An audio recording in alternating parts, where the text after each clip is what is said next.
तो प्रचेताओं की तपस्या से भी अधिक उनके परस्पर स्नेह, सौहार्द, सद्भाव से भगवान प्रसन्न हुए।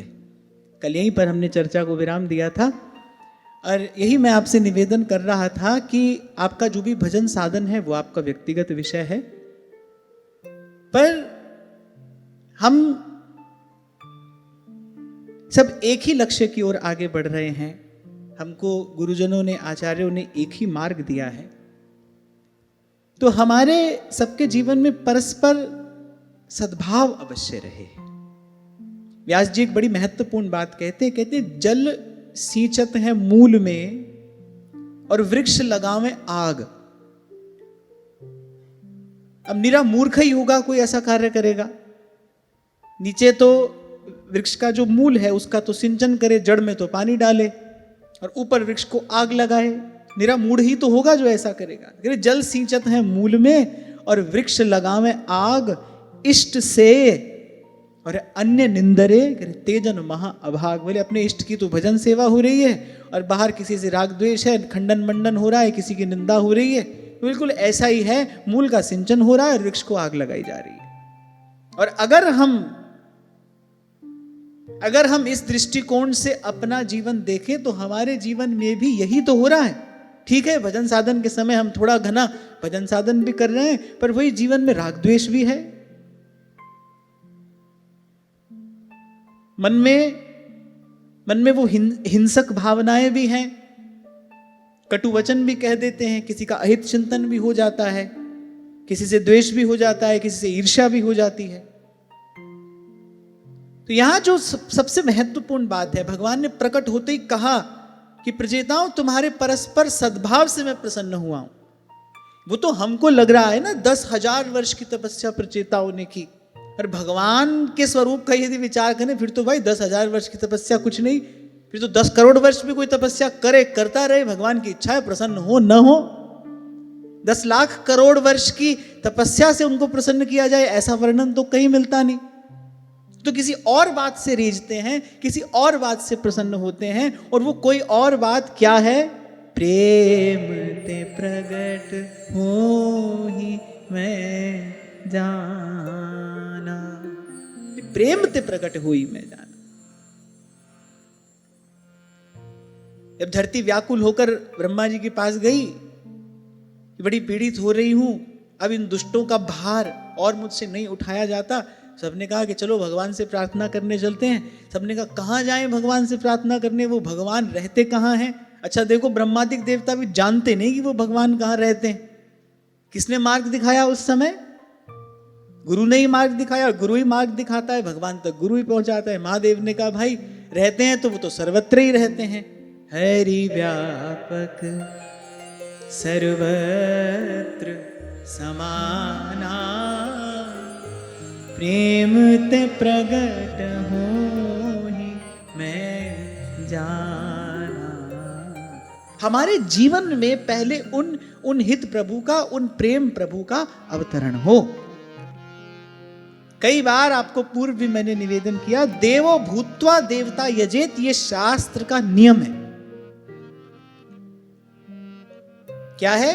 देवो भूत्वा माने देवता होकर, देवो भूत्वा देवता यजेत, देवता की आराधना करे।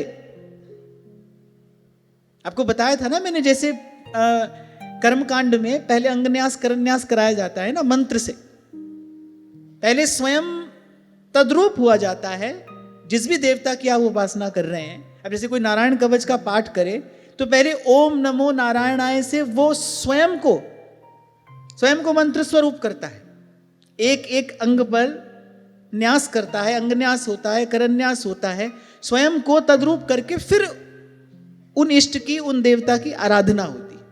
तो हमारे प्रियालाल कौन है? रसस्वरूप हैं, हितस्वरूप हैं, आनंद स्वरूप हैं। अब रसस्वरूप, आनंद स्वरूप, हितस्वरूप हुए बिना उनकी आराधना कैसे होगी?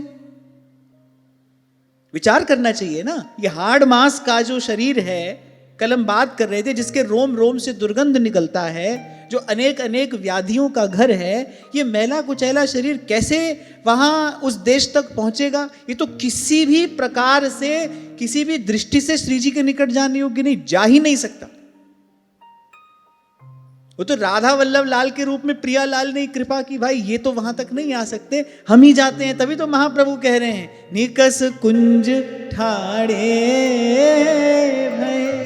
निकस माने निकल कर। भाई जीव की गति तो कुंज तक है नहीं, वो तो कुंज के भीतर प्रवेश कर नहीं सकता। श्री जी कृपा करती हैं, फिर कुंज से बाहर आ जाते हैं ठाकुर जी, हमारे लिए आ गए। निकस कुंज ठाड़े भय, भुजा परस्पर अंश, राधा वल्लभ मुख कमल, निरख नयन हरिवंश। आचार्य हमको यही संकेत तो कर रहे हैं कि वो जो नित्य विहारी विहारिणी हैं, जो वृंदावन की नित्य कुंजों में नित्य विहार परायण रहते हैं, जहां तक ब्रह्मादिकों की भी गति नहीं है, बोले वो हम पर कृपा करने के लिए देखो कुंज से बाहर निकलकर कुंज के द्वार पर आकर खड़े हो गए हैं। महाप्रभु बता रहे राधा वल्लभ लाल कौन है? अरे वही निकस कुंज ठाड़े भय, भुजा परस्पर अंश, गलवैया दिए हुए श्यामा श्याम विराजमान है। राधा वल्लभ मुख कमल, निरख नयन हरिवंश। सो ध्रुवदास जी ने थोड़ी और कृपा की, थोड़ा और स्पष्ट रूप का दर्शन कराया। रूप बेल प्यारी बनी, प्रीतम प्रेम तमाल, दो मन मिल एक है भय, श्री राधा वल्लभ लाल।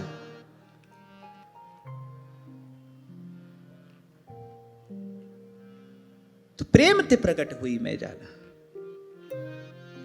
और आप इसको अन्यथा ना लेना, पर देखने में तो यही आता है भाई। बड़ी देर तक व्यक्ति सब करता भी रहता है, देखने को उसके जीवन में भजन साधन की सब क्रिया दिखाई भी पड़ती है, थोड़ा आचार विचार भी दिखाई पड़ता है। अगर कुछ दिखाई नहीं पड़ता तो चित्त का परिवर्तन दिखाई नहीं पड़ता, मन नहीं बदलता भाई। सब बदल जाता है, स्थान बदल जाता है, समय तो पल पल बदल ही रहा है, तन की गति स्थिति भी बदल जाती है, बस मन नहीं बदलता। वो जो राग द्वेष का द्वंद्व है उससे मुक्त नहीं होता। कुछ तो होगा जो श्री गोस्वामी जी महाराज कह रहे हैं कि कंचन तजनो सहज है, मेरे धन धान्य भी कोई छोड़ देता है, और सहज त्रिया को नेह, इंद्रिय निग्रह भी कोई कर लेगा, काम वासना से भी दूर हो जाएगा। कंचन तजनो सहज है, सहज त्रिया को नेह, मेरे मान बढ़ाई ईर्षा तुलसी दुर्लभ, ये नहीं छूटता है भाई। और इसके छूटे बिना भगवान का अनुभव नहीं होता। ये भी बात संत ही कह रहे हैं, जब मैं था तब हरि नहीं, जब हरि है मैं नाही। प्रेम गली अति साखरी, वहां पे दो रह ही नहीं सकते, समाएंगे ही नहीं उसमें, तामे दो ना समाए। तो जब तक मैं है तब तक प्रभु नहीं है, और मैं छूटता नहीं। तभी तो परसों आपसे कह रहा था सारे संसार को मार दे कोई मन को मार कर बताए। और नागरीदास जी महाराज कह रहे ये मन मार जीवाई, ये जीवत न आवे काज, मारग रसिक नरेश के चलनो है तिहि साज। अरे देखो कैसी भगवान की प्रबल माया है, जिस मार्ग पर पग धरा जाता है अहंकार का विसर्जन करने के लिए, और भगवान की माया देखो कैसा खेल खेलती है। देखो चार किताब कोई पढ़ ले, अच्छी बात उसको बोलनी आती हो, हम लोग और क्या करते हैं, यही तो करते हैं।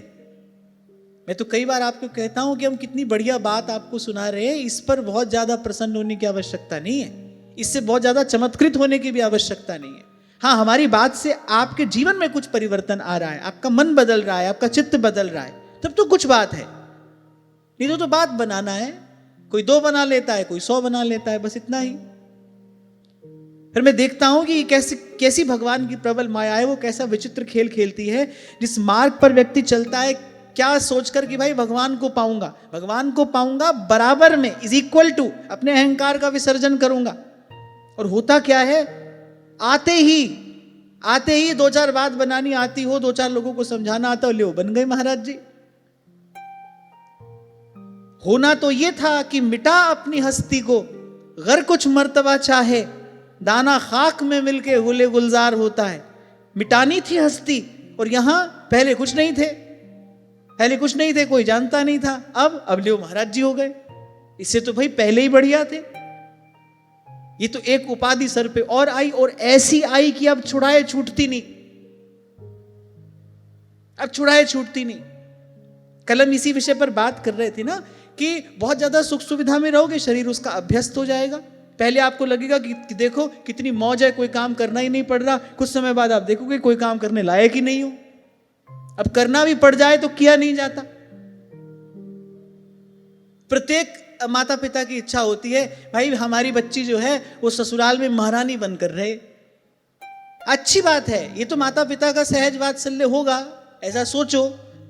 मैं कहता हूं कि दूसरे घर जाकर बच्ची को कोई काम करना ना पड़े ये एक बात है, पर करना तो आना चाहिए। काम करना ये अपने अभ्यास में तो होना चाहिए। तो ऐसे ही इस बात की भी आदत हो जाती है। ये जो लोगों से मिलने वाला सम्मान है ना, इसकी भी एक आदत हो जाती है, और ये तो सबसे बुरी आदत है। ये सबसे बुरी आदत है और बड़ी जल्दी पड़ जाती है, और फिर ऐसी बला की तरह चिपकती है, फिर छुड़ाए छूटती नहीं। एक आदमी आपको रोज प्रणाम करता है, रोज। किसी दिन वो बेचारा प्रणाम करना भूल गया। अब जो रोज प्रणाम करता था वो याद नहीं है, तब तो देखते भी नहीं थे उसकी ओर। हाँ हाँ करेगा ये प्रणाम, हमारा चेला है, प्रणाम नहीं करेगा तो क्या करेगा, करने दो, हाँ हाँ ठीक है, तो देखते भी नहीं थे उसकी ओर। और किसी दिन उस बेचारे ने एक दिन प्रणाम नहीं किया, तो देखो दुष्ट ने आज प्रणाम ही नहीं किया। हम भाई भुक्त भोगी हैं, और मैं तो आपसे कहता हूं ना, तो सीधी सच्ची बात आपसे कहूंगा, उसी का प्रसाद मिलता है मुझे ऊपर से। सीधी सच्ची बात कहने का यही काम दिया है प्रभु ने। अपने मन की दशा, मन की स्थिति आपसे कह रहा हूं, किन किन गलियों से होकर आया है मन। इसीलिए आपको कहता हूं, आज अगर जीवन में थोड़ा त्याग वैराग आ गया है, तो ना तो इसका श्रेय स्वयं को देने की कोई आवश्यकता है, ना इसके बदले संसार से कोई मान सम्मान की आशा रखनी चाहिए। भाई हम भी कल वैसे ही थे, और क्या पता कल फिर से वैसे हो जाएं। ये तो महाप्रभु जी ने कह ही दिया है, ना जानो छिन अंत कवन बुद्धि घटई प्रकाशित। कल भी वैसे ही थे और फिर कल वैसे हो जाएं। तो डरते रहना चाहिए। हाँ, पर मैं आपको ये बता रहा हूं कि इस सब का बड़ा बुरा अभ्यास हो जाता है। तो ये क्या है? ये माया श्री कृष्ण की।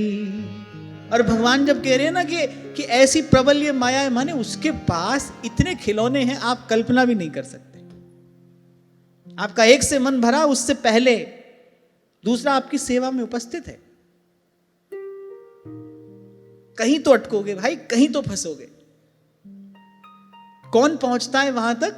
वो जिसका निशाना बिल्कुल जैसे अर्जुन की दृष्टि है ना, उसको चिड़िया की आंख के अलावा कुछ नहीं दिखता। प्रभु जब तक आप मिल नहीं जाते, जब तक आप हमको अपना नहीं कह देते ना, तब तक तो हमको कुछ नहीं चाहिए, तब तक तो कुछ नहीं लेंगे। एक बार आप सन्मुख होइए और आप कह दीजिए आप तुम हमारे हो, उसके बाद कोई और बात होगी। आगे आज आप प्रसंग में यही श्रवण करेंगे। भगवान प्रसन्न हो गए, और जैसा मैंने कहा, वो प्रचेताओं की तपस्या से अधिक उनके स्नेह, सौहार्द, सद्भाव से प्रसन्न हुए, या फिर ऐसा कह लो उनके सुंदर स्वभाव से भगवान प्रसन्न हुए।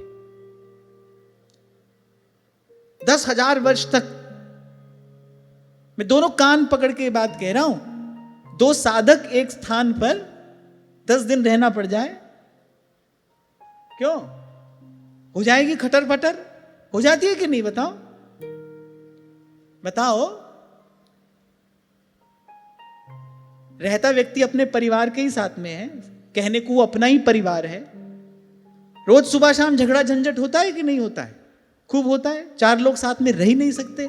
आप देखो वहां प्रचेताओं ने 10,000 वर्ष तक एक संग रहकर एक मन, एक चित्त, एक भाव से एक प्रभु की आराधना की। भगवान ने कहा देखो कितना सुंदर स्वभाव है इन सब का, कितना सद्भाव है इनके हृदय में। और हम जिस रास्ते जा रहे हैं ना भाई, वहां तो ये सबसे पहली मांग है, सब सहचरियों का मन एक है। अगर मन एक न हो तो भाई प्रियालाल झंझट में पड़ जाए।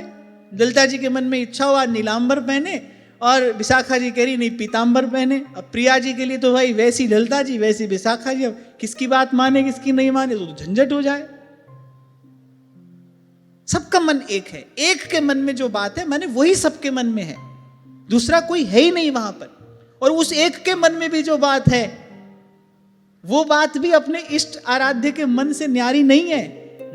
जोई जोई प्यारो करे सोई मोहे भावे, भावे मोहे जोई सोई, सोई करे प्यारे, जोई जोई प्यारो करे। मन एक है सबका।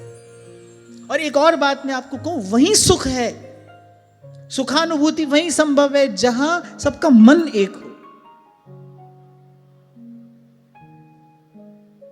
और ये बहुत बड़ी उपलब्धि है, ये बहुत बड़ी उपलब्धि है। इसीलिए कल आपको कह रहा था, गुरु से कुछ भी लेकर दीक्षा नहीं होती। आपने किसी भी विधि से दीक्षा ले ली, कान फुकाया नहीं फुकाया, मंत्र लिया, जो भी आपने लिया, पर कुछ लेकर दीक्षा नहीं होती भाई। गुरु को मन देकर दीक्षा होती है। इसीलिए व्यास जी ने कहा है, गुरु के माने शिष्य नहीं, शिष्य माने गुरु। आपने अपना मन दे दिया, आपको कुछ मिले नहीं मिले, आपको प्रभु मिलेंगे, ये बात पक्की है। आपने किसी सच्चे संत के मन में अपना मन मिला दिया, भले उसकी दृष्टि भी आप पर नहीं पड़ी, और मैं बहुत मनोयोग पूर्वक की बात कह रहा हूं, विचार कर कह रहा हूं, भले उसकी दृष्टि भी आप पर नहीं पड़ी हो, उसको आपको कोई मंत्र नहीं मिला है, कोई विधि नहीं मिली है, आपने अपना मन एक सच्चे संत के मन में मिला दिया, आपने मनसा वाचा कर्मणा निष्काम समर्पण कर दिया, आपको भगवान मिलेंगे, बात पक्की है। भगवान को आना पड़ेगा, भगवान को मिलना पड़ेगा आपसे, वो बाध्य हैं। इसलिए मैं तो यही कहता हूं भाई, अपने अपने हिस्से का काम सब कोई करता चले तो घर परिवार में भी सुख शांति रहे, समाज में भी सुख शांति रहे, राष्ट्र में भी सुख शांति रहे। बस होता क्या है कि और करे तो डंका बाजे, यही तो होता है। अपने अपने हिस्से का काम हम कर ले। अब हमारे हिस्से का काम यही है भाई, प्रभु ने ये तन दिया है, इससे सेवा हो जाए, मन दिया है उससे सुमिरन हो जाए, प्रभु ने ये बुद्धि और जो चित्त दिया है किस लिए भाई, सत्संग का ग्रहण करके विवेक जग जाए। यही तन मन और बुद्धि का सदुपयोग है, यही इसकी सफलता है, यही इसकी सार्थकता है। अपने हिस्से का काम हम कर लें एक विश्वास के साथ, जगत मजूरी देत है, क्यों राखे भगवान। मैं और किसी देवी देवता का स्वभाव तो नहीं जानता, पर मैं आपको अपने ठाकुर जी की बात तो कागज पर लिख कर दे सकता हूं कि उनका आश्रित जन समय से पहले भी पाता है और आवश्यकता से अधिक भी पाता है। उसको भाग्य से अधिक मिलता है, समय से पहले मिलता है। इस बात में तो कभी किसी को कोई संशय नहीं करना चाहिए। अब प्रचेताओं के मन में तो कोई इच्छा है नहीं, भगवान ने कहा वरम ब्रूहि, वर मांगो। अब प्रचेता तो क्या है ना, अके जके थके अभी तो भगवान को देख ही रहे हैं, वो मुनिमन मोहिनी मूर्ति है, अभी तो उसका दर्शन ही कर रहे हैं, अपलक भगवान को निहार रहे हैं। अब भगवान ने कहा भाई ये तो बोलेंगे नहीं, इनको बुलाना पड़ेगा। तब भगवान ने कहा दिव्य वर्ष सहस्राणाम सहस्र महतो जसः भौमान भोक्ष्यत भोगान वै दिव्यांश्चानुग्रहान मम।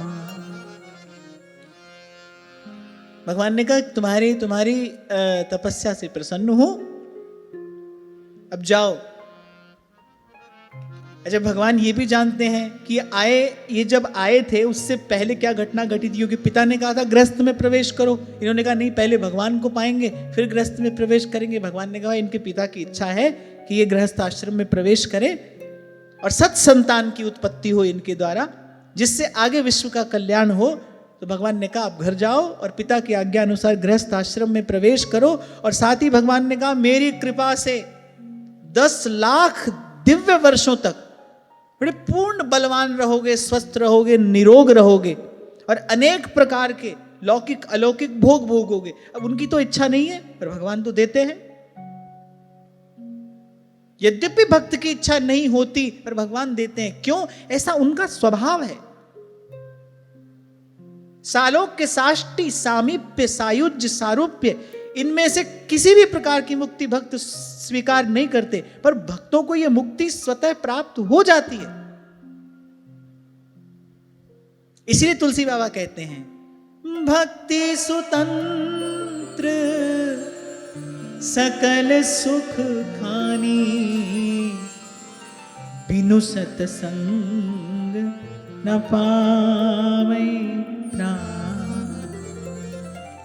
अब कोई कहे ले ये तो भगवान की तपस्या करी, भगवान उल्टे संसार में ही भेज रहे हैं, अनेक प्रकार की लौकिक अलौकिक भोग प्रचेताओं को भगवान दे रहे हैं। नहीं, फिर आगे भगवान ने कुछ और कहा, अथ मयि अनपायन्या भक्त्या पक्व गुणाशया, उपयास्यथ मद्धाम निर्विद्य निरयादतः।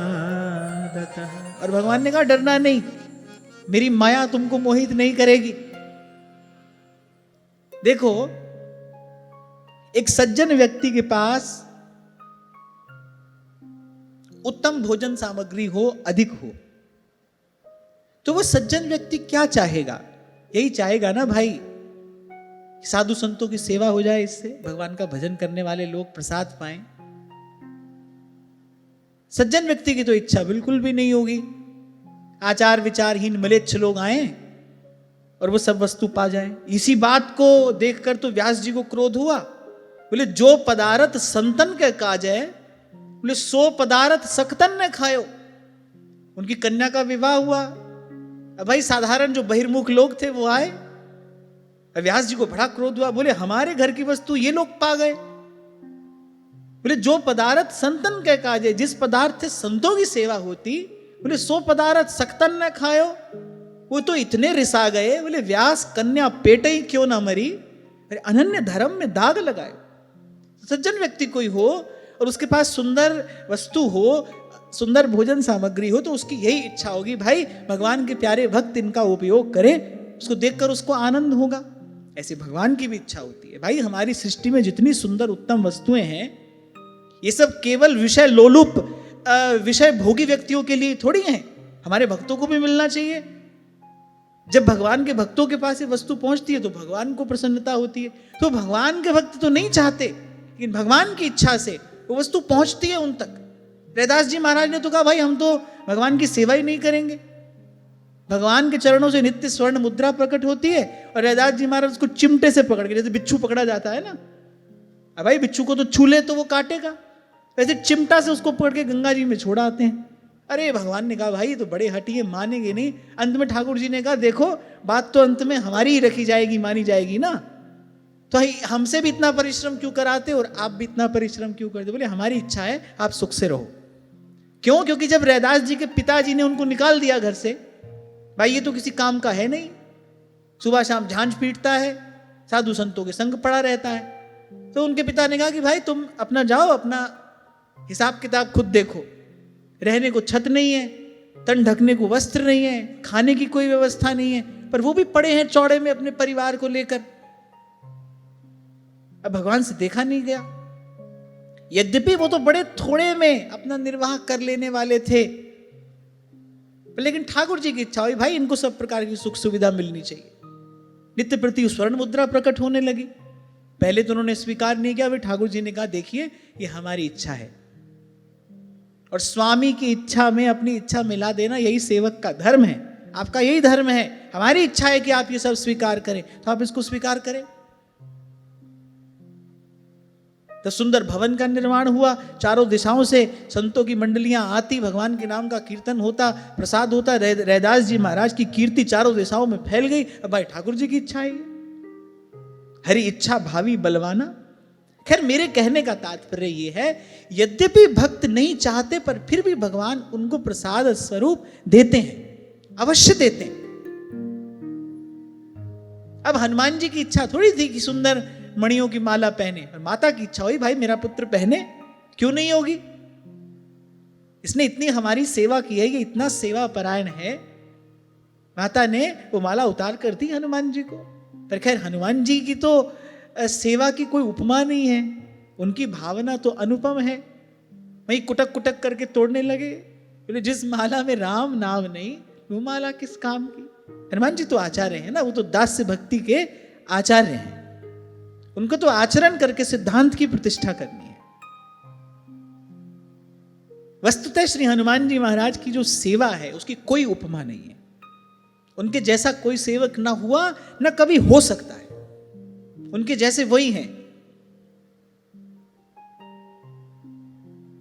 और यहां कोई भी सरकार आती रहे जाती रहे, पर जो भजन कर रहा है उसको अपने हृदय में इस बात का सादर स्मरण रखना चाहिए कि भाई साधु संतों की रखवाले तो यही हैं।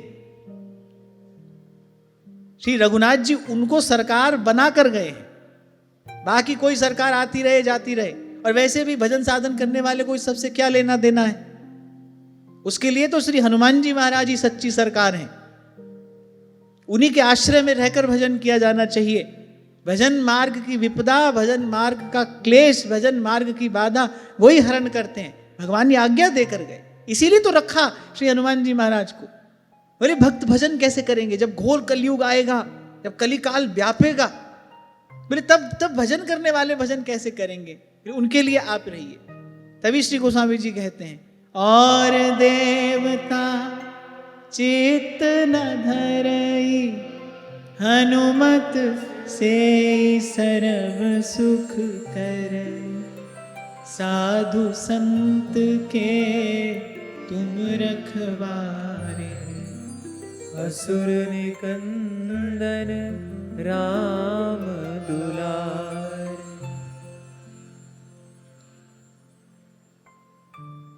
तो भगवान ने कहा लेकिन तुम भयभीत ना होना। बोले अंत में मेरी अविचल भक्ति से, बोले तुम्हारे हृदय का समस्त वासना रूप मल जो है वो दग्ध हो जाएगा। वस्तुतः भगवान ने जो ये इतना लंबा काल दिया, ये वस्तुतः भक्ति का साधन आराधन अनुष्ठान करने के लिए दिया। तब किया, भगवान का दर्शन हो गया।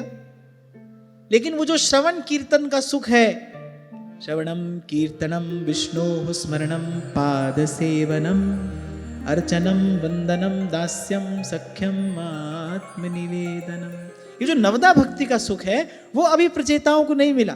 तो भगवान ने कहा इनको भक्ति का सुख देना चाहिए। और जो सुख है सत्संग में सो तो वैकुंठ ना होए। और वैकुंठपति तो ये बात जानते हैं। बोले हमारे यहां सब है भाई, लेकिन सत्संग तो यही है, वो सुख तो यही है ना। तो प्रभु ने सोचा भाई इनको अभी ये सुख मिलना चाहिए। तब कहा बोले इतने काल तक तुम यहीं रहो। और अगले श्लोक में भगवान कह रहे हैं, अथ मयि अनपायन्या भक्त्या पक्व गुणाशया, बोले अंत में मेरी अविचल भक्ति से हृदय का समस्त वासना रूप मल दग्ध हो जाएगा। बोले अंतःकरण पूर्ण रूपेण शुद्ध हो जाएगा। यहाँ एक और बड़ी सूक्ष्म बात है, महादेव की कृपा से मनोरथ तो पूर्ण हो गया। भगवान का दर्शन हो जाने पर भी भगवान ये बात कह रहे हैं कि इतने काल तक नवदा भक्ति का आराधन करो, तब तुम्हारा अंतःकरण पूर्ण रूपेण शुद्ध होगा। यही बात कही गई यहां। भगवान ने कहा वासना रूप मल संपूर्ण रूप से दग्ध हो जाएगा। वो तो अंतर्यामी है ना, देख रहे हैं भाई, हो सकता है अभी इनके हृदय में कुछ और हो और होगा, तभी भगवान ने ये बात कही। बोले इसके बाद बोले इस लोक तथा परलोक के, यहां एक बात कही गई है, सब लोग बड़े ध्यान से सुनना। भगवान कह रहे हैं लोक परलोक के नरक तुल्य भोगों से उपरत होकर फिर तुम मेरे पास में आ जाओगे। माने भोग इस लोक का हो या दिव्य लोकों का, भगवान की दृष्टि में क्या है, बोले नरक तुल्य भोग हैं। और नरक तुल्य क्यों है? विषय भोग नरक तुल्य क्यों है, कोई बताओ।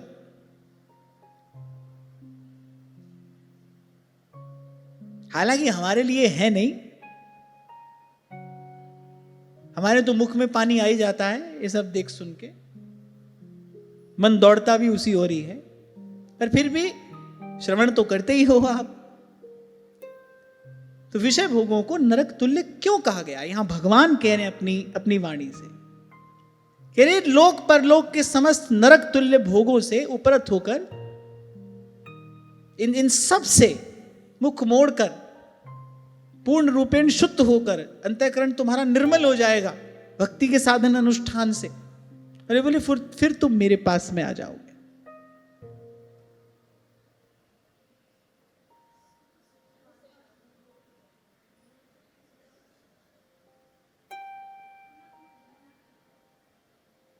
अब बात तो आपने ठीक कही है।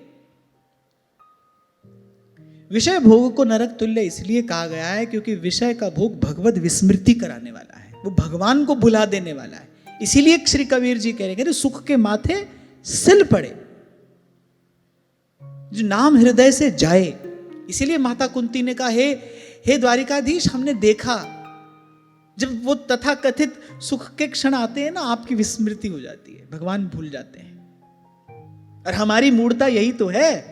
मंदिर में जा जाकर व्यक्ति क्या मांगता है? सुख ही तो मांगता है। वो सुख जो भगवान की विस्मृति करा देने वाला है, भगवान को भुला देने वाला है। इसलिए भगवान ने विषय भोग को नरक तुल्य कहा, क्योंकि उससे भगवत विस्मृति होती है। और दो बात होती है, एक तो वो जो थोड़ा सा सुख मिलता है, सुखानुशयी राग, उस विषय में राग हो जाता है, फिर बार बार उसको भोगने की इच्छा होती है। और ऐसे उसको भोगते भोगते भोगते फिर एक दिन बुद्धि ऐसी जड़ होती है, रजोगुण तमोगुण इतना बढ़ता है, तुलसी पिछले पाप ते हरि चर्चा न सुहाना। फिर भगवान अच्छे लगते हैं ना, भगवान के भक्त अच्छे लगते हैं ना, भगवान का नाम जिह्वा पर आता है ना, सत्संग की रुचि रह जाती है। इसलिए थोड़ी देर पहले मैंने कहा आज अच्छे हो तो ये नहीं समझना कि बस अब आप ऐसे ही अच्छे रहोगे, भूल भी हो सकती है। भला चंगा मन कब कुमार्ग पर चला जाए कहा नहीं जा सकता। ये अनुभव तो सभी का होगा कि नहीं, कल बिल्कुल ठीक थे आज बुखार हो गया। बताओ ऐसा होता है कि नहीं? कोई सूचना थोड़ी आती है, रोग आने से पहले कोई सूचना आती है क्या?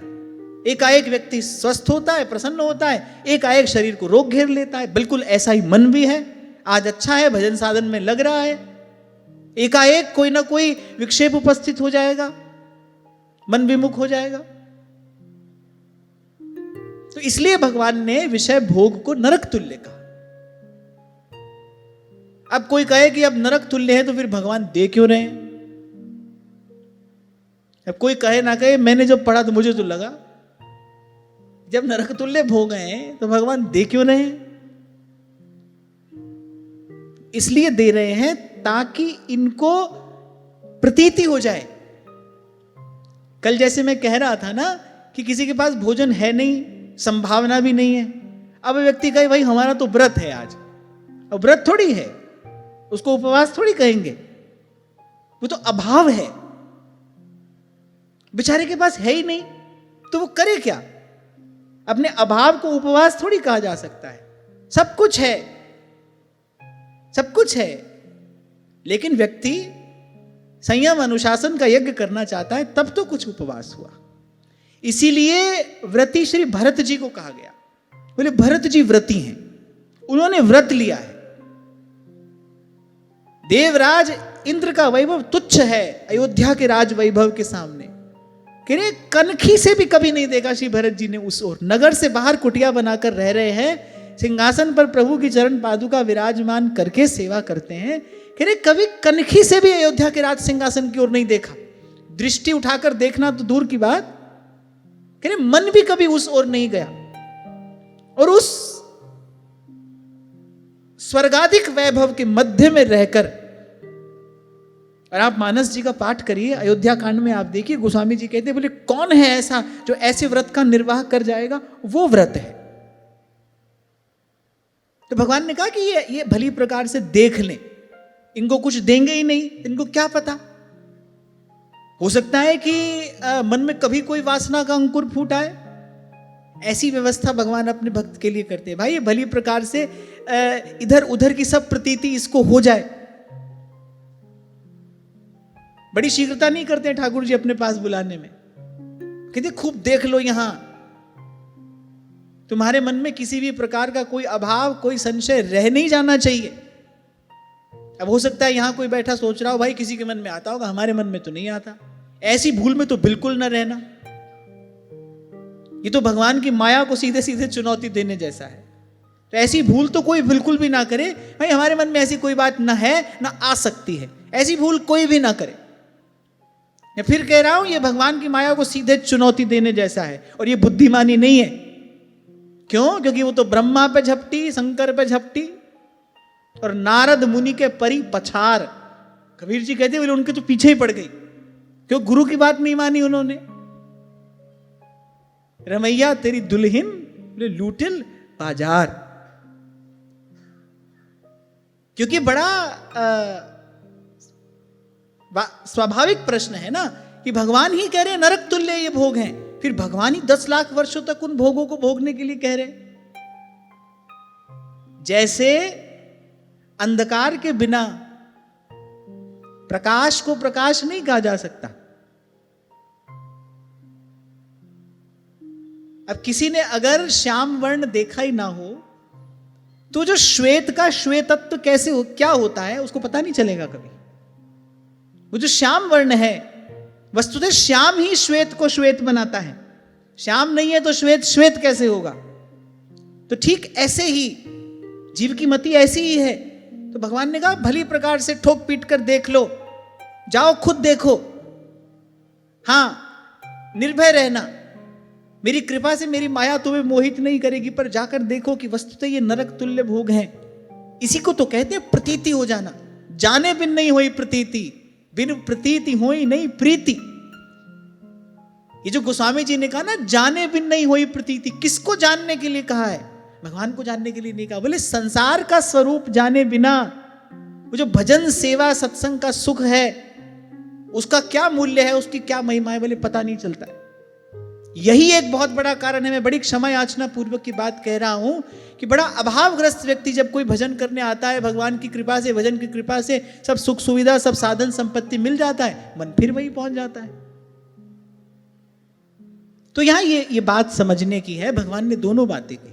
भगवान ने कहा ये भोग नरक तुल्य भी हैं, लेकिन 10 लाख वर्ष तक तुमको भोगना भी है। क्यों?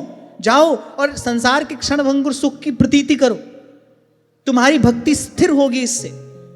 बार बार मैं आपको कहता हूं ना, एक साधना का पूर्व पक्ष है, एक उत्तर पक्ष। पूर्व पक्ष यही तो है कि संसार की असारता की, क्षणभंगुरता की हमको प्रतीति हो जाए।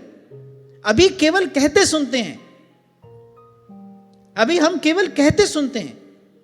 प्रतीति हो जाने के बाद संसार में लगा नहीं जा सकता भाई। मैं ये नहीं कह रहा हूं कि मेरा संसार छूट गया है, पर गुरु की कृपा से वो मार्ग जरूर मिला है, और उस मार्ग पर चलना ये अनुभव अवश्य देता है। संसार की असारता का बोध हो जाने पर संसार में लगा नहीं जा सकता। आप उसमें कोई इनपुट दे ही नहीं सकते। आप उसमें अपनी कोई शक्ति नहीं लगाओगे, आपकी कोई रुचि नहीं रह जाएगी। अगर आपको पता चल गया है गुरु की कृपा से, और अंतर में अगर वो ज्ञान का प्रकाश हो गया है ना, भाई ये असार है, फिर नहीं जाओगे आप उसकी तरफ। ये जो संत कहते हैं ना, तोए बिगानी का परी अपनी निबेर, ये वस्तुतः उनकी साधना के पूर्व पक्ष की सिद्धि की तो घोषणा है कि भाई ये तो ऐसा ही है, अपना काम बनाओ। मन माया अंधीरयो बिसरो गोविंद नाम, बिसरो गोविंद नाम। कह नानक बिन हरि भजन, कह नानक बिन हरि भजन, जीवन कोने काम, जीवन कोने काम। एक बार की बात है, मैंने ये घटना अपनी आंख से देखी। एक माता भगवान की पूजा करने बैठी, घुटनों चलने वाला बालक था। अब वो बार बार आए और दीपक की लौ को स्पर्श करने का प्रयास करे। 2 4 5 बार तो माता ने हटाया। अब माता भी बड़ी विचित्र थी। 6ठी बार तो उसने बालक को छू लेने दिया। छू लिया बालक ने। अब माता बोली अब आएगा? अब नहीं आएगा। अब फिर जैसे ही माता दिया उठा के बालक को करे, वो बेचारा डर से दूर भाग जाए। बस इसी को कहते हैं संसार के क्षणभंगुर सुख की प्रतीति हो जाना। प्रतीति हो जाए, आप नहीं जाओगे उसकी तरफ, वो आएगा, आप दौड़कर भागोगे। संतों के पास यही तो होता है, संतों के साथ यही तो होता है। संसार के विषय सुख तो लपकते हैं उनकी तरफ। जो कदापि माधो भजे माया चेरी होए, तो दौड़ दौड़ कर आते हैं, दसों दिशाओं से आते हैं। पर वो जानते हैं भाई, यही डरई डरप हरिवंश हित, जिन अब भ्रम ही गुण सलिल पर, जिहि नाम निमंगल लोक तिहु, सुहरि पद भज न विलंब। भाई ये भगवान को बुलाने वाले हैं, ये भगवान की भी स्मृति करा देंगे, भगवान भूल जाएंगे। हम कौन है भाई? अरे ब्रह्मा शंकर को भगवान की माया ने मोहित कर लिया, हम कौन है? संत को इतना इतना चेत रहता है, वो नहीं समझता है अपने आप को इतना बड़ा, इतना सिद्ध। भाई हम तो सबके बीच में रहकर निर्लिप्त रह जाएंगे।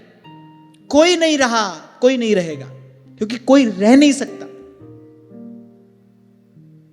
इसके तो त्याग में ही सुख है, इसके त्याग से ही संतोष है। इसको प्राप्त करके कोई सुखी नहीं हो सकता। हां, पर साथ ही यह बात भी सत्य है, जेहि बांध्यो सोई छोरे। तुलसीदास यह जीव मोह रजु, जेहि बांध्यो सोई छोरे।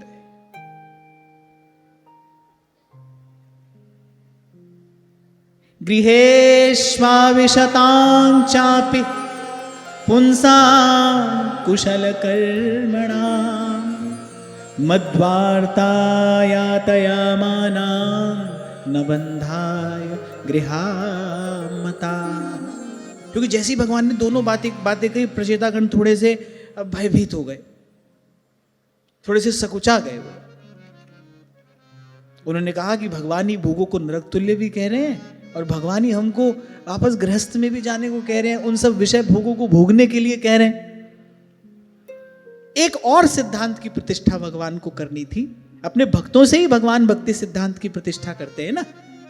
भक्ति सिद्धांत की प्रतिष्ठा केवल ग्रंथ से नहीं होती, भक्ति सिद्धांत की प्रतिष्ठा तो भक्त के जीवन से होती है, उसके आचरण से होती है।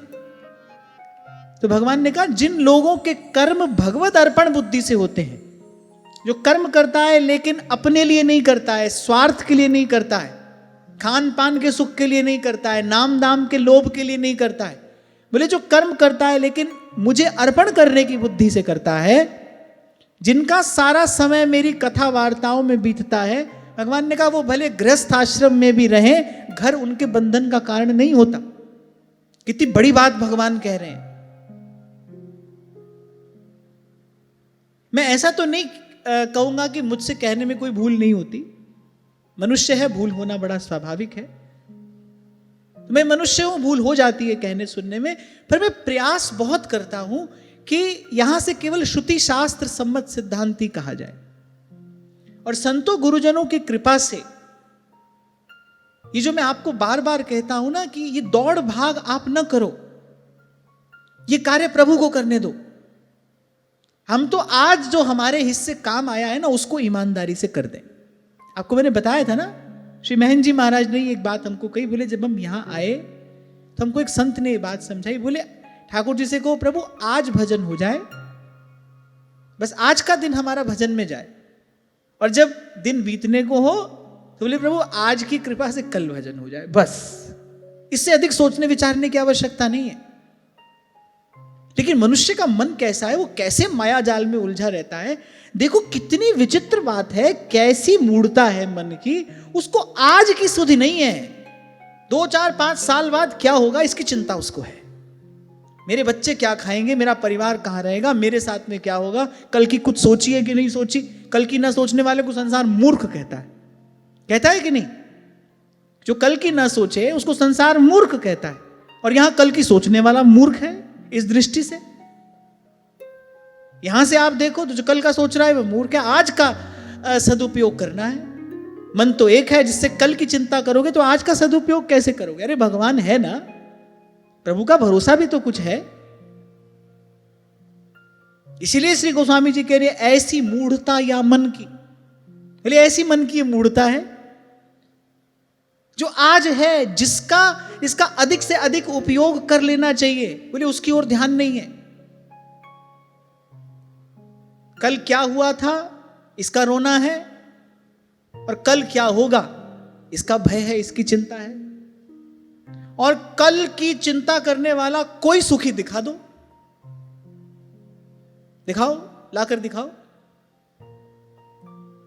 मैंने तो कहा ही था, आप इतने लोग यहां पर बैठे हैं, कोई हाथ उठाकर ये बात कह दे मैं कल भी सुखी था, आज भी हूं और कल भी रहूंगा। अपनी ओर से तो सब बुद्धिमान है, सबकी तिजोरी भरी है, सबके बटुए में सब कुछ है, अपनी तरफ से तो सबने पूरी व्यवस्था की है। यही नहीं रुकता है व्यक्ति, आंख के सामने जो है दो चार उसी की व्यवस्था कर ले, वो तो कहता है नहीं 7 पीढ़ी मेरी बैठ कर खाएं। होते होते बुद्धि ऐसी जड़ हो जाती है, इस ओर चले तो बस होते होते कुसंग मिला, वैसे ही लोग मिले, बहिर्मुख लोगों का संग हुआ, वैसी ही वार्ता, वैसा ही चिंतन, और बस ऐसे ऐसी तीव्र गति से रजस तमस बढ़ता है और बुद्धि जड़ हो जाती है, और ये मूर्खतापूर्ण कृत्य करने में ये अनमोल जीवन हाथ से चला जाता है। आप ये सब ना करो, आप आज का विचार करो। आज जो काम आपके हिस्से है आप उसको प्रभु की तरफ दृष्टि रख के, भगवान ने कहा जो भगवत अर्पण बुद्धि से कर्म करता है, भगवत अर्पण बुद्धि से कर्म करना अर्थात, अब कर्म कोई वस्तु तो है नहीं कि उठाकर भगवान के चरणों में मंदिर में ले जाकर रख देना है। भगवत अर्पण बुद्धि से कर्म करना माने सुचिता पवित्रता से करना, स्वार्थ मुक्त होकर करना। आपको याद हो तो कुछ समय पहले मैंने आपसे कहा था, निष्काम कर्म के जैसी उत्तम कोई पूजा सामग्री नहीं है। कि जहां जहां जाऊं तुम्हारी सेवा, तुम सा ठाकुर और ना देवा। काम चोर नहीं होना चाहिए व्यक्ति। कल जो छोटा सा प्रसंग मैंने आपको सुनाया ना, मार्मिक प्रसंग, वो एक बाजा मैंने संभाल के रख लिया अपने पास। भाई ये मुझे उस घटना का स्मरण दिलाता रहेगा। जीवन में कभी अगर किसी कारण से आलस्य प्रमाद आने लगा तो ये मुझे उस घटना का स्मरण दिलाएगा। एक व्यक्ति जो ठीक से चल नहीं पा रहा है, तपती धूप में, मैं उसको कुछ दे रहा हूं पर वो कह रहे नहीं मुझे ऐसे नहीं लेना, मुझे अधिक भी नहीं लेना। अरे चलो इतना ही ठीक है, ऐसे नहीं लेना, हमने पहले एक बाजा लिया उससे, पर वो उसने कहा कि नहीं 100 रुपए के तो 5 ही लेने पड़ेंगे आपको, ना मुझे ऐसे ही लेना है और ना मुझे अधिक लेना है। किसी के लिए बड़ी साधारण बात होगी पर मेरे लिए बड़ी मार्मिक घटना है। तो एज ए सोवेनियर मैंने उसको रख लिया अपने पास। मैंने कहा भाई ये मुझे उस घटना का स्मरण दिलाता रहेगा। जीवन में प्रमाद ना आने पाए, हमको अपने कर्तव्य पालन से पीछे नहीं हटना है। जो काम प्रभु ने हमको हमारे हिस्से दिया है उसको हम प्रभु पर दृष्टि रखकर कर देंगे। अरे प्रभु है ना, जहां कुमीत साजन है समिया, तिस जन को काहे की कमिया, हो जाकी प्रीत गोविंद सो लागी, दुख दर्द भ्रम ताका भार। और ये तो बड़ी सीधी बात है भाई, मोटी बुद्धि से समझने की बात है। अपनी चिंता वही करे जिसको भगवान पर विश्वास न हो, वो करे अपनी चिंता, वो करे कल की चिंता। अरे सकल पदार्थ द्वार ठाड़े श्री गिरधर पक्ष किए। वृंदावन के संत कहते कि निर्भय भक्ति राधिकांवर की, सकल पदार्थ द्वार ठाड़े श्री गिरिधर पक्ष की। और प्रभु ने इस जीवन में अपने इस स्वभाव का अनेकों बार परिचय दिया है, इसका अनुभव कराया है। सब देते हैं वो, आपकी जो इच्छा है वो भी, और आपकी जो इच्छा में नहीं समा सकता था वो भी, जिसकी आप कल्पना करने से घबराते थे, अपने जीवन के अभाव को देखते हुए जिसकी कल्पना आप नहीं कर सकते थे, प्रभु आपको वो भी देते हैं। आप इतना ही करिए, आप आज जो काम आपके हिस्से में आया है, आप माता हो, पिता हो, आप गृहस्थ में हो, आप परिवार के मुखिया हो, परिवार का दायित्व यदि आप पर है, जो काम आपके हिस्से में आया है ना, उसको भगवान की तरफ देखकर ईमानदारी से करो। वही कर्म पूजा की सामग्री है। केवल तुलसी चंदन से ही भगवान की पूजा नहीं होती, केवल धूप दीप से ही भगवान की आरती नहीं होती। और मैं तो कहने में कोई संकोच नहीं कर रहा हूं, वो पूजा की साधारण विधि है, वो पूजा की साधारण सामग्री है। ये प्रभु की वास्तविक पूजा है, ये विशिष्ट पूजा है। सत्कर्म से भगवान की पूजा करो। आपका घर है, परिवार है, आपके हिस्से कुछ कर्तव्य आया है। कोई बैठकर माला ही करने से तो भजन नहीं होगा। जो भगवत अर्पण बुद्धि से कर्म किया जाता है उसी को गीता में भगवान ने कर्म योग कहा है।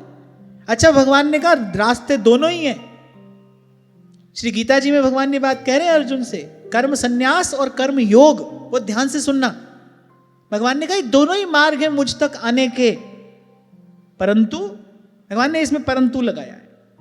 परंतु बोले मुझे कर्म योग अधिक प्रिय है। स्पष्ट कहा है भगवान ने। भगवान ने कहा दोनों ही मार्ग हैं, सब कुछ छोड़कर कहीं एकांत में बैठकर आत्मचिंतन करे, बोले वो भी एक मार्ग है, कर्म संन्यास और कर्म योग। पर भगवान कह रहे परंतु मुझे कर्म योग अधिक प्रिय है। अब बुद्धिमान को तो संकेत ही किया जाता है, सीधे सीधे तो कुछ कहा नहीं जाता, संकेत कर दिया जाता है। भगवान ने संकेत कर दिया, भाई मुझे तो यही देखकर अच्छा लगता है, मुझे यही देखकर सुख होता है। जब मुझे अर्पण करने की बुद्धि से, निष्काम भाव से, स्वार्थ मुक्त होकर, परमार्थ से युक्त होकर कोई कर्म करता है, कर्म का अनुष्ठान करता है,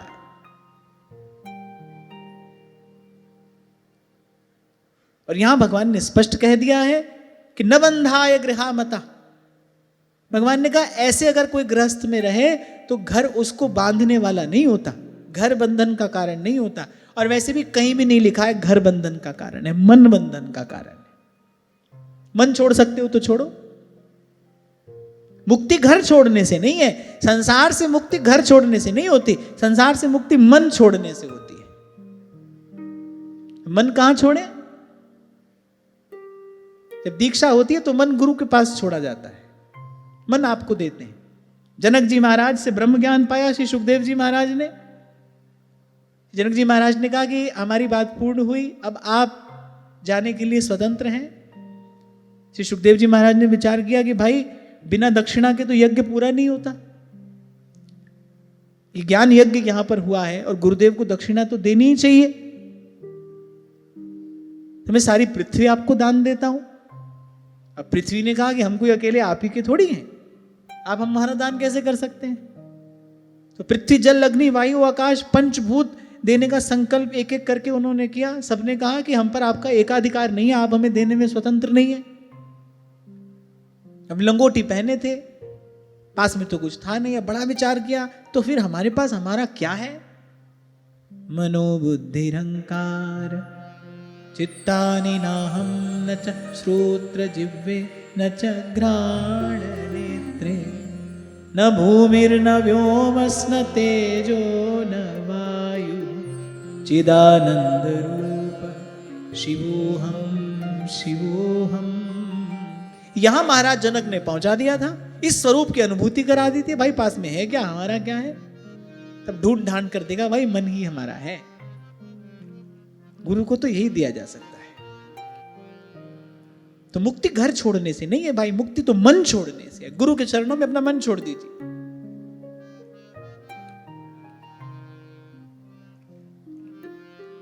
और फिर ये बात हम लोगों के लिए बहुत बड़ा आधार है। जब भगवान कह रहे हैं कि घर में भी कोई यदि इस प्रकार रहे तो बोले घर उसको बांधेगा नहीं, घर उसके लिए, गृहस्थ उसके लिए बंधन का कारण नहीं होगा। नव्यवद्हृदये यज्ञो ब्रह्मैः तद्ब्रह्मवादिभिः न मुह्यन्ति न शोचन्ति न हृष्यन्ति यतो गताः। हाँ, पर भगवान ने यह बता दिया घर में रहना कैसे, ये भगवान ने कह दिया। ये और थोड़ा सावधानी से सुन लेना कि घर में रहना कैसे चाहिए। ऐसा नहीं कि सोफा पे टांग चढ़ाकर हाथ में रिमोट लेकर और दिन रात सुबह से लेकर शाम तक चैनल बदल रहे हैं बस। पता नहीं, मुझे तो लगता है कि ऐसे नकारात्मक वातावरण में कोई रह कैसे सकता है।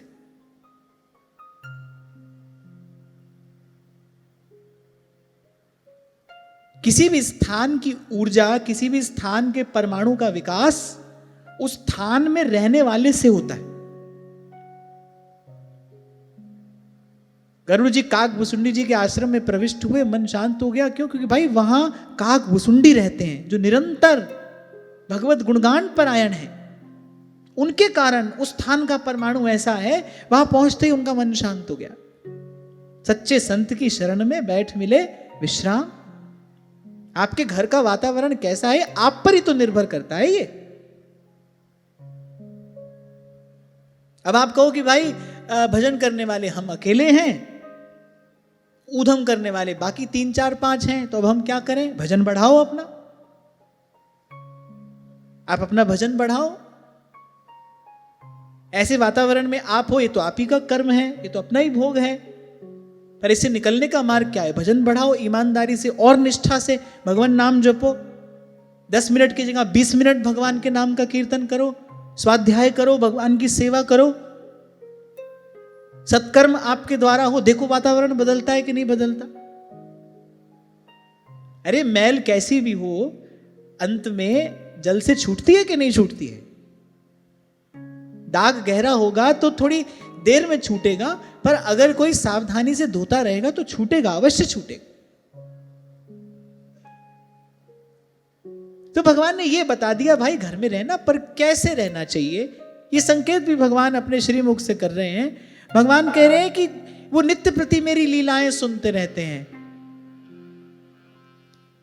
और जो वक्ता होते हैं जो मेरी उन लीलाओं का गान करते हैं, बोले उनके मुख से जो ज्ञान की धारा प्रवाहित होती है, बोले उस ज्ञान की धारा में जब वो नित्य प्रति अवगाहन करते हैं तो बोले मेरे नित्य नवायमान रूप का हृदय में अनुभव होने लगता है। पूर्व के प्रसंग में ये बड़ा सुंदर श्लोक आया था। महाराज पृथु कहते हैं, स उत्तम श्लोक महन मुखच्युतो भवत्पदाम्बोज सुधा कणानिलः स्मृतिं पुनर्विस्मृत तत्त्ववर्त्मना कुयोगिनां नो वितरत्यलं वरैः। हाँ भी जब भगवान ने वर मांगने को कहा तो महाराज पृथु ने कहा ऐसे संतों का संग दीजिए जो नित्य निरंतर आपकी कथा सुनाते हो, आपके नाम का कीर्तन करते हो। क्योंकि महाराज पृथु कहते हैं कि हमारा अनुभव तो ये कहता है ऐसे महापुरुषों के मुख से जो वायु प्रस्फुटित होती है आपका गुणगान करते समय, जब हम शब्द का उच्चारण करते हैं तो मुख से वायु प्रस्फुटित होती है ना, बोले वो वायु भी अगर लग जाए तो भी भूला भटका मन बोले सन्मार्ग पे आ जाता है। और कोई अगर ध्यान पूर्वक कथा श्रवण कर ले, कोई अगर निर्मल मन से उस ज्ञान धारा में अवगाहन कर ले, बोले फिर तो उसका भव बंधन छूटने में कोई भी संदेह नहीं है, वो मुक्त हो ही जाता है। समाश्रिता ये पद पल्लव प्लवम महत्पदम पुण्य यशो मुरारे।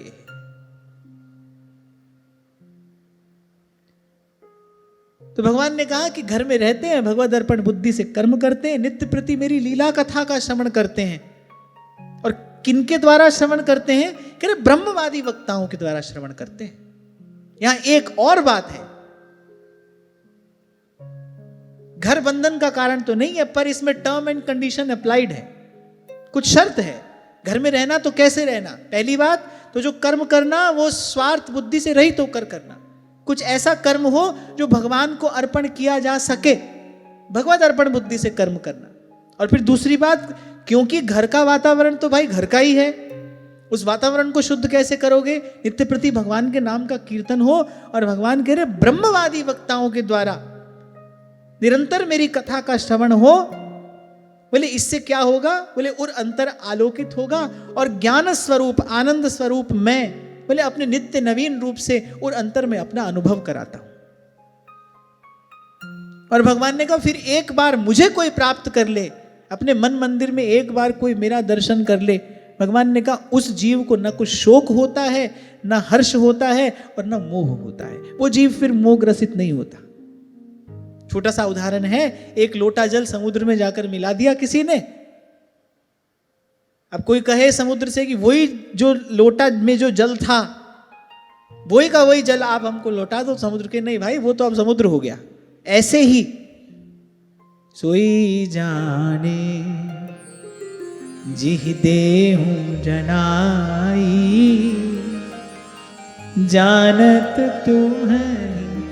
तुम ही हुई जाए। और यहां एक दो बात है कि एक तो भगवान ने प्रचेताओं को संसार में नहीं डाला। भगवान ने कहा ये जब संसार में जाएंगे और गृहस्थ में रहेंगे तो एक सदगृहस्थ का जीवन कैसा होना चाहिए, इस सिद्धांत की प्रतिष्ठा हो। और दूसरी बात, भगवान ने कहा ये स्वयं जाकर अनुभव कर लें कि लोक परलोक के जितने भोग हैं ये सब नरक तुल्य हैं। ये जीव को अनंत काल तक केवल क्लेश ही देते हैं, क्योंकि इनके गर्भ में यही है, जैसा जल हो कूप में वैसा बाहर आए। तो भगवान ने कहा भाई मुझे एक बार अनुभव कर लेता है जब जीव, फिर उसको ना शोक है ना मोह, फिर नहीं बनता है। और मैं फिर कहकर आगे बढ़ रहा हूं, घर बंधन का कारण नहीं है, मन बंधन का कारण है। किसी भी शास्त्र में घर को बंधन का कारण नहीं बताया गया है, मन को बंधन का कारण बताया गया है। उपाय तो उस मन का होना चाहिए, और उस मन का उपाय करने की विधि भगवान बता रहे हैं। तो फिर मैत्रेय जी ने कहा कि भगवान के दर्शनों से मेरे प्रचेताओं का रजोगुण तमोगुण मल नष्ट हो चुका था। और जब भगवान ने इस प्रकार कहा, फिर गदगद वाणी से प्रचेतागण कहते हैं, सबसे पहले तो अनेक अनेक बार क्या किया, प्रणाम। नमो विशुद्ध सत्वाय हरये हरिमेधसे वासुदेवाय कृष्णाय प्रभवे सर्वसात्वता। प्रचेता गणों द्वारा किए गए नमस्कार में एक श्लोक है जो मुझे आरंभ से बड़ा प्रिय है। नमः कमलनाभाय नमः कमल मालिने नमः कमलपादाय नमस्ते कमलेक्षण। बोले आपके नाभि कमल से, बोले ये ब्रह्मांड रूपी कमल प्रकट हुआ, कंठ में आप कमल पुष्पों की माला ही धारण करते हैं, श्री चरण भी आपके कमल के समान हैं, कर भी आपके कमल के समान हैं, और कमल नयन तो आप हैं ही। श्लोक मुझे बड़ा प्रिय है। नमः कमलनाभाय नमः कमलवामालिने नमः कमलपादाय नमस्ते कमलेक्षण।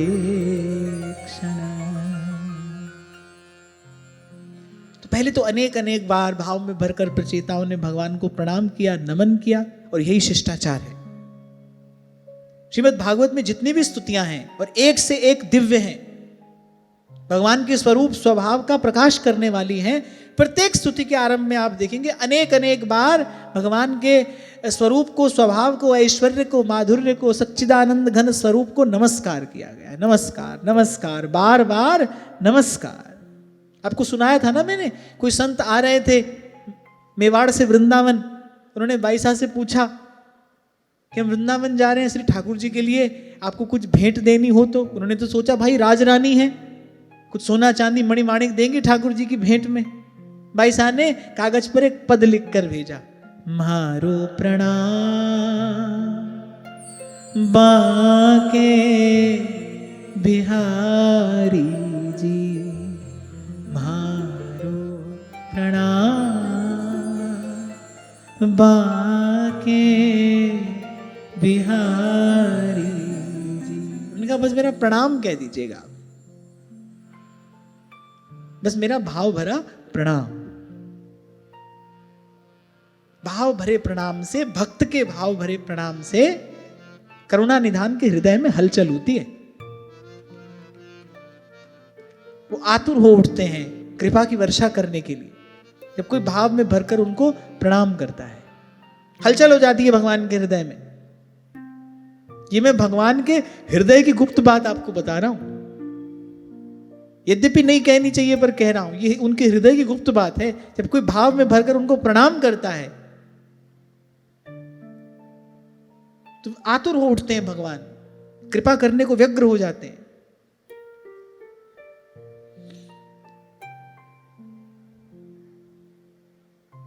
तो प्रचेताओं ने कहा कि आपका यह स्वरूप संपूर्ण क्लेशों की निवृत्ति कराने वाला है। बोले हम अविद्या, अस्मिता, राग, द्वेष आदि पंच क्लेशों से पीड़ित हम जीवों के सामने अपना ये स्वरूप आपने प्रकट कर दिया। बोले इससे बढ़कर हम पर और क्या कृपा करेंगे आप, क्योंकि भगवान ने ये कहा ना वर मांगो। और वहां श्री मैत्रेय मुनि ने कहा बोले रजोगुण तमोगुण सब नष्ट हो गया, ये मांगा जाची ये तो सब तभी तक रहती है जब तक रजस तमस और अंतर में बढ़ा रहता है। जैसे ही सत्वगुण बढ़ता है, सत्वगुण में मति स्थिर होती है, जीव को ये समझ में आ जाता है कि भाई हमें भगवान की कृपा से जो मिला है वो पर्याप्त है, या फिर सरल शब्दों में कह लो जीव को संतोष हो जाता है। ये सत्वगुण का प्रसाद है, संतोष सत्वगुण का प्रसाद है, संतोषी हो जाता है जीव। और भगवान कहते हैं भाई सुखी अगर कोई है तो संतोषी सुखी है। जब आवे संतोष धन सब धन धूर समान, संतोषी सुखी है। पर प्रचेताओं ने कहा प्रभु यदि आप देना ही चाहते हैं, एतावत्तम हि विभुभिर भाव्यं दीनेषु वत्सलैः यदनुस्मरयते काले सबुद्ध्या भद्ररन्धन। तो यहां प्रचेता गणों ने क्या मांगा?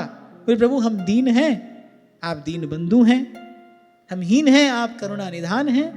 मूसम दीन न दीन तुम समान रघुबीर,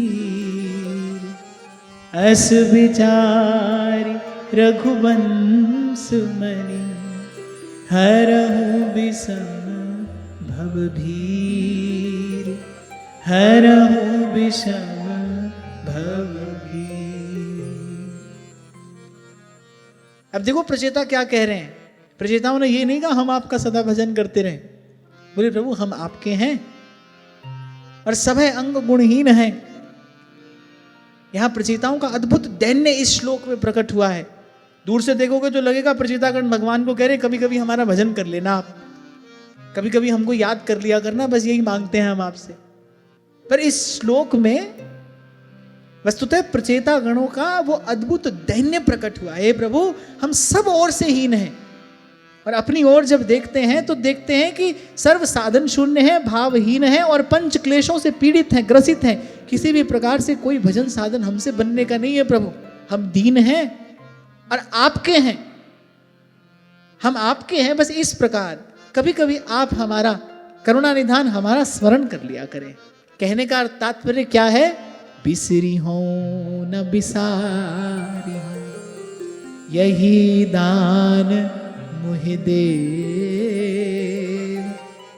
हित हरिवंश के लाडले मोहे अपनी।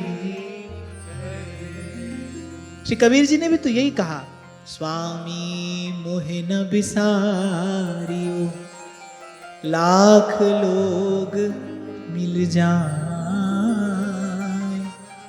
हमसे तुमको बहुत है, तुम सा हमको ना, तुम सा हमको ना।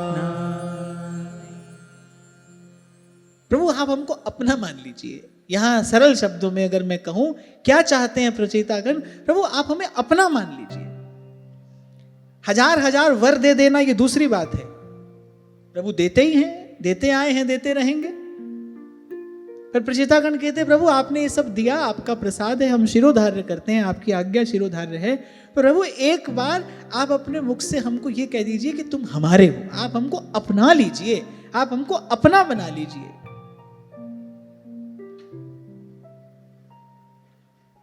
जैसे काग जहाज को नित्य प्रति गाते हैं ना आप, और कछु जांचो नहीं बस निस्दिन जांचो तो ही। तो श्री भट्ट के प्रभु दियो अभय पद, जम डर प्यो जब दास कहायो। बोले प्रभु जब आप जीव को अपना लेते हैं, जब आप उसे अपना कर लेते हैं तब वो सब प्रकार से निर्भय हो जाता है, निश्चिंत हो जाता है। प्रभु जो आपने दिया वो तो हमको स्वीकार है, आपका प्रसाद, आपकी आज्ञा हम शिरोधार्य करते हैं। पर प्रभु एक बार अपने मुख से हमको ये कह दीजिए कि तुम हमारे हो, एक बार हमको अपना लीजिए, हमको अपना कर लीजिए। हम किसी भी प्रकार से योग्य नहीं है, सर्व साधन शून्य है। और ये दैन्य है। ये दैन्य किसका प्रसाद है? ये उस विशुद्ध सत्व गुण का प्रसाद है जो 10,000 वर्ष की तपस्या के प्रसाद स्वरूप, परिणाम स्वरूप प्रचेताओं को प्राप्त हुआ है। आप देखो तपते तपते कितने शुद्ध निर्मल हो गए। जब प्रभु को देखा तो प्रचेतागण कह रहे हैं, एक बात का सदा स्मरण रखना कि यहां ये महापुरुष कुछ भी केवल वाग विलास करने के लिए नहीं कहते हैं। जैसे हम लोग तो दिन में कितनी बार झूठ सच बोलते रहते हैं ना, मन में कुछ और, जिह्वा पर कुछ और। पर यहां महापुरुषों ने जो कहा है वो उनका हार्द है, उनके हृदय की बात है, जो अंतर्यामी प्रभु के सन्मुख कह रहे हैं। यहां प्रचेतागण कहते हैं, प्रभु हम सब प्रकार से अयोग्य हैं, सर्व साधन शून्य हैं और जीव हैं, जाने कब भूल जाएं, कब भटक जाएं। पहले हम पर तो बस इतनी कृपा करना प्रभु, हम आपके हैं, ये जानकर, ये मानकर आप कभी कभी हमारा स्मरण करते रहना। अर्थात आप हमको स्मृति में रखना, हम जैसे आपको बहुत हैं। हमसे तुमको बहुत है, तुम सा हमको ना। अनंत अनंत आपके भक्त हैं। पृथ्वी के रज कणों की गणना कोई कर सकता है, आपके भक्तों की गणना नहीं कर सकता। कोई एक यही संसार थोड़ी है, अनंत कोटि ब्रह्मांड है। कहां कहां प्रभु की सृष्टि है, जीव को क्या खबर है। ब्रह्मा जी को ही केवल अपने ब्रह्मांड का पता है, दूसरे का पता नहीं है। तो कहां कहां सृष्टि है, कहां कहां भगवान के भक्त हैं, कौन जानता है, जान सकता है। तो प्रभु आपके अनंत अनंत भक्त हैं, आपका भजन करने वाले अनंत हैं। हम प्रभु सब प्रकार से अयोग्य आपके चरणों में आ पड़े हैं। ये तो महादेव का क्षण भर का समागम है जो हमको आपका दर्शन हो रहा है, ये तो उनका कृपा प्रसाद है। पर हम दीनहीन जनों को अपना जानकर कभी कभी हमारा स्मरण करते रहना। कहने का तात्पर्य यह है, प्रभु आप हमें भूलना नहीं, आप हमें बिसार मत देना। ये जो आपने इतने सुंदर वरदान हमको दे दिए ना, ऐसा ना सोचना कि वरदान दे दिया अब इनसे पीछा छुड़ा लेना चाहिए। क्योंकि प्राय करके तो यही होता है। श्री महाप्रभु जी ने नारमल जी से यही कहा कि जो श्याम सुंदर की आराधना करते हैं, बोले उनको श्याम सुंदर कोटि कोटि वरदान देकर अपना पीछा छुड़ा लेते हैं। एक बात गांठ बांध कर रख लेना, श्री ठाकुर जी से चतुर न कोई था, न है, न कोई हो सकता है। वो चतुर सुजान हैं, वो सब निपुणों के नायक हैं, शिरोमणि हैं। अंततः जो चाहते हैं वही होता है। भक्त न मान रहा हो उनकी बात तो उसके तन मन की गति सब बदल देते हैं। श्री रामानुजाचार्य भगवान ने जब जगन्नाथपुरी में जाकर जब देखा कि पंडित लोग ठीक प्रकार से पूजा सेवा नहीं कर रहे, तो उन्होंने कहा कि इससे तो वैदिक मर्यादा की हानि होगी, तो कहा इन सबको हटाओ। अब वो सब बेचारे रोए बिलबिलाए, और जगन्नाथ तो करुणावतार हैं। अब भगवान के सामने जाकर रोए, बोले प्रभु अब हम जैसे भी हैं आपके ही हैं। तो जगन्नाथ भगवान ने आचार्य चरण को कहा, बोले ठीक है आप जो कह रहे हैं वो तो ठीक है, आप आचार्य हैं, आपके लिए ये कहना उचित ही है। पर भगवान ने कहा भाई अब हमने इन सबको स्वीकार कर लिया है, जिसको स्वीकार किया जाता है उसका परिपालन किया जाता है। बोले अब हमने इनको स्वीकार कर लिया है, अब इनका त्याग तो नहीं कर सकते। और शरणागत कहूं जे तजहि निज अनहित अनुमान। हाँ आपकी बात ठीक है, ये ठीक प्रकार से सेवा पूजा नहीं करते, पर अपनी हानि देखकर हम इनका त्याग कर दें, बोले तो उचित नहीं है। पर आचार्य चरण तो हट पर ही अड़ गए, बोले नहीं इनको तो हटाना ही पड़ेगा। डांट दिया, भगवान को डांट दिया। बोले आचार्य हम हैं कि तुम हो, तो सेवा पूजा कैसे होगी, बोले ये सब देखना हमारा काम है। बोले आप इसमें बोल नहीं सकते, आप मौन रहिए। आपकी सेवा पूजा की व्यवस्था करना यही तो हमारा दायित्व है। आप हमसे अपना दायित्व छोड़ने को कह रहे हैं,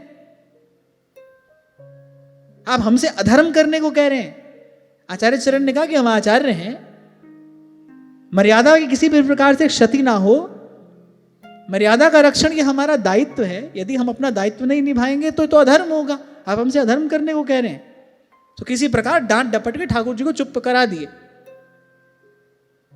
अब ठाकुर जी ने कहा भाई बात से तो बात बनेगी नहीं। श्री ठाकुर जी ने गरुड़ जी को कहा कि इनको सादर घर पहुंचा दो, अगर ये यहां रहे तो बोले ये पंडे पुजारी नहीं रहेंगे। तो आचार्य चरण रात को सोए तो श्री जगन्नाथपुरी में थे, सुबह आंख खुली तो श्री रंगम में थे। तब आचार्य चरण ने हाथ जोड़कर कहा हरी इच्छा भावी बलवाना, अरे भाई तुमको अब वही प्यारे लग रहे हैं तो लगे, अब हम क्या किया करें, हम क्या करें। तो हैं तो ये ऐसे ही। महाप्रभु जी ने उचित ही कहा, बोले जो इनकी आराधना करते हैं उनको कोटि कोटि वरदान देकर ही अपना पीछा छुड़ा लेते हैं। इसलिए भक्त इस विषय में बड़े सावधान रहते हैं। अरे बोले कहीं से भी मांग जांच कर खा लेंगे, तुमसे नहीं लेंगे। मधुकरी करके पाएंगे, तुमसे नहीं लेंगे, तुमसे तो तुम ही को लेंगे।